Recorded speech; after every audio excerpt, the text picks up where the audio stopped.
Hi guys, it's KJ the MI Tech Guy here, and today I'll be reviewing the Tesla Model 3. This is the first time I'm reviewing a car on this channel, but with all of the tech inside of this car and with how good my experience has been, I thought this was a good opportunity to finally review the car that I think is the game changer in the car market right now. In this video, I'll talk about my experience with driving this car basically every day over the past month, whether that's good or bad, and I'll also talk about some cool features that I didn't even know about before driving this car. Let's get right into it.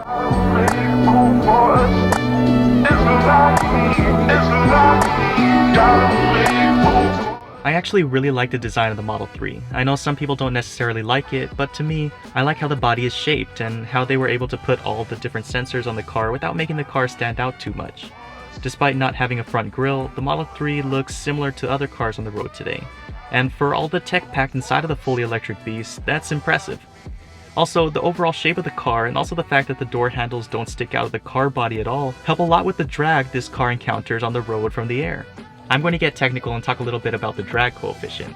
So basically, when an object moves through air, it meets some air resistance or drag. And the lower the drag coefficient, the less amount of force the object feels when moving through air. So lower is better. The Model 3 has the lowest drag coefficient of any production vehicle on the planet at 0.23. As reference, the drag coefficients of the BMW i8 and Nissan GT-R are both 0.26. This leads to less force from the air pushing back on the cars you drive, which ultimately leads to higher range on a single charge and easy acceleration. I also really like the design of the interior. It's very minimal with just an empty dash and this 15-inch touchscreen monitor that is actually more responsive than some Android tablets I've used. The interior is clean, seems high-end, and with a panoramic sunroof, there's extra headroom and the overall cabin feels bigger than other cars this size. Also, because it doesn't have an engine, there's a front trunk, and because there's no transmission or fuel tank, we have extra space in the actual trunk of the car in the form of extra compartments. Let's now talk about what it's actually like driving this car. And if I had to describe it in one word, I'd say comfortable. Not comfortable in the sense that it has the most comfortable interior ever, although the seats are quite comfy. Comfortable in the sense that when I'm behind the wheel, I just feel like I'm always comfortable with any situation that comes my way. This is for a few reasons. First off, this car is really fast and handles well. This is the dual motor option, which gives this vehicle all-wheel drive, and those electric motors can really get this car going fast because of the instant torque. The car is fast enough to impress people coming out of stoplights, but most importantly, the instant torque and speed and the precise handling this car has give me the comfort that I will be able to get out of just about any situation. I know that I can quickly duck out from behind someone who is slowing down, or quickly get out of a car's blind spot if someone starts merging into my lane. Secondly, if I am on a long road trip or I happen to just be stuck in traffic, I don't have to get my legs sore from constantly toggling between acceleration and braking because I can just click the gear shifter down twice to activate autopilot. Autopilot allows me to, in spurts, take my hands off the steering wheel, just crack my knuckles, and relax my feet on the floor. The system needs to feel your hand on the steering wheel every so often, and you should still be engaged with the road. But when it's in autopilot, it feels as if someone else is driving the car. It's pleasant and can make a stressful trip a bit more relaxing.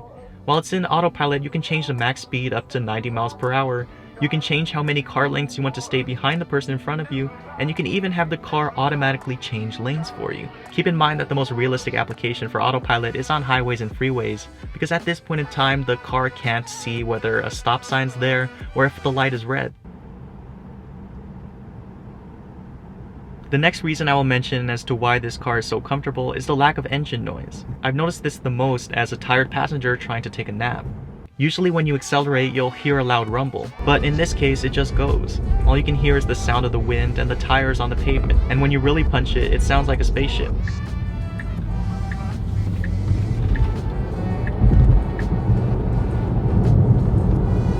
The final and I think most important reason as to why I feel comfortable driving this car is the safety factor. The car is relatively small and usually this means a more dangerous car. But the fact that there is no engine in the front gives the car a natural crumple zone, and the battery packs along the floor of the car ensure the center of gravity is low to the ground, making the car almost impossible to flip. And the batteries also help with the overall structural integrity of the vehicle. Now I want to talk about some awesome tech on board this car and some cool features that I didn't know about before driving this car to begin with. First, I'll start talking about something that's in all cars right now, which is a heating and air conditioning system. Since Tesla really wanted to keep the dash of this car as minimal as possible, the air conditioning vent is just a strip that runs the width of the car, and you can actually direct the air in whatever direction you want using the touchscreen. This works by basically having a main stream of air and then a secondary stream of air that can change the direction vertically of the air coming towards you. The main 15-inch landscape display is actually the only thing other than the steering wheel that you notice in the front of the car. Here you'll be able to do just about everything from open the glove box, to changing preferences on your steering wheels, to even browsing the web. If you know how to change settings on your phone, you'll definitely be able to navigate through these menus. A feature that I don't think gets talked about enough is the fact that you can use your cell phone as basically a key fob. I basically only need my phone and wallet with me whenever I use this car. After I quickly set it up on the app, my phone was able to act as a key fob, and when I open the door with my phone in my pocket, the mirrors unfold, the door just opens, and the car is basically ready to drive right away. Then when I close the door and walk away, the car automatically locks itself. You can use the key card that Tesla gives you to unlock the car, but for me, I've never had to use it because my phone works so seamlessly with the car. And you'll be able to activate this feature on multiple phones. Right now there's 3 phones connected to this car and they all work seamlessly. A feature that I didn't know about before was the fact that the car can have various driver profiles. You can change the seating position, steering wheel, and mirrors to what you set them to by simply changing to your user profile. People have gotten worried about having to go through the touchscreen to adjust things like mirrors, but having these profiles really makes it easy and you only have to really set them up once. And when you're actually adjusting the steering wheel or mirrors, you can use these dials. These dials do different things based on whether you're adjusting something like the steering wheel itself or playing music. The dials can change the volume, control your music, and also activate voice control. This car just has all those little features that I didn't even know I ever wanted. Like when I pull out of the driveway, it automatically closes the garage, and when I approach it, it automatically opens. It can now, via a software update, activate cabin overheat protection, which ensures the cabin stays below 105 degrees at all times for those parents who want the peace of mind if they happen to leave their child in the car. And like other Teslas, this car also now has the summon feature that allows you to move the car forward and backward from your phone, as it uses the sensors to make sure it doesn't hit anything along the way. While I do like the Model 3 a lot, there are a few issues that I've had with this car. I've started driving a significant amount of times where the car is beeping that the front door is still open even when I thought I pulled the door hard enough to close. You have to really pull the door hard to ensure it closes. Also, the back trunk isn't motorized at all. Opening the trunk just pops open the trunk. You still have to physically open it, and it does take quite a bit of force to close the trunk again. For a car at this price point, I would have expected a trunk that can open and close with the push of a button. Lastly, I shouldn't have to Google how to put a car into neutral. But that's exactly what I had to do before I was able to drive the car through a car wash. Going down on the gear shifter shifts it to drive, while going up shifts it to reverse.